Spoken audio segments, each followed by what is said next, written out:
अस्सलामुअलैकुम, welcome back to my channel. कैसे हैं आप सब? उम्मीद करती हूँ सब ठीक ठाक होंगे। आज मैं आपके लिए घर की चीज़ों से शौरमा सॉस की रेसिपी लेके आई हूँ।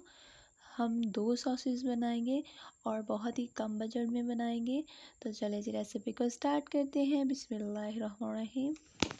सबसे पहले हम तहनी सॉस बनाएंगे जो शौरमा और पिज़्ज़े में यूज़ होती है।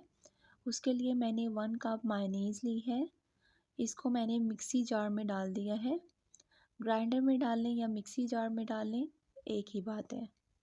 अब हम इसमें 5 जवे लहसुन के डालेंगे। अब हम इसमें 2.5 चम्मच कुकिंग ऑयल के डालेंगे। अब हम इसमें 2.5 चम्मच लेमन जूस के डालेंगे। अब हम इसमें 2 चम्मच सफ़ेद तिल के डालेंगे।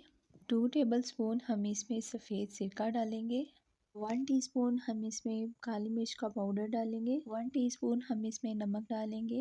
1 टेबलस्पून हम इसमें ऑरिगेनो डालेंगे। मिक्सचर हमारा रेडी हो गया है। अब हम इसको ग्राइंड कर लेंगे अच्छे से।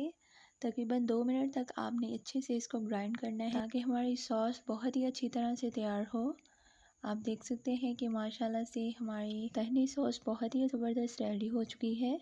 अब हम बनाएंगे रेड सॉस। रेड सॉस के लिए हम एक प्याली में 5 चम्मच दड़ा मिर्च के डालेंगे और 7 से 8 चम्मच हम इसमें पानी के डालेंगे ताकि हमारी जो दड़ा मिर्च है वो थोड़ी सी डिप हो जाए पानी में।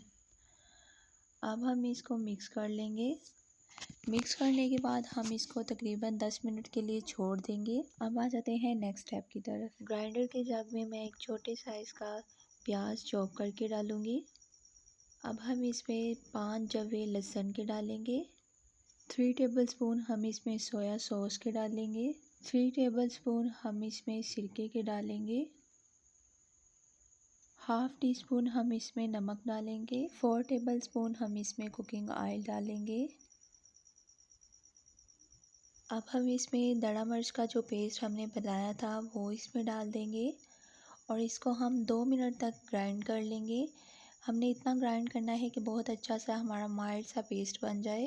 आप देख सकते हैं कि माशाल्लाह से हमारी ज़बरदस्त सी शौरमा रेड सॉस तैयार हो चुकी है। इस रेसिपी को आप घर में ज़रूर ट्राई कीजिएगा, आपको बहुत ज़्यादा पसंद आएगी। अगर आपको मेरी एफर्ट अच्छी लगी हो तो मेरे चैनल को सब्सक्राइब, वीडियो को like, share, comment, bell icon को प्रेस करना मत भूलिएगा। अल्लाह हाफिज़।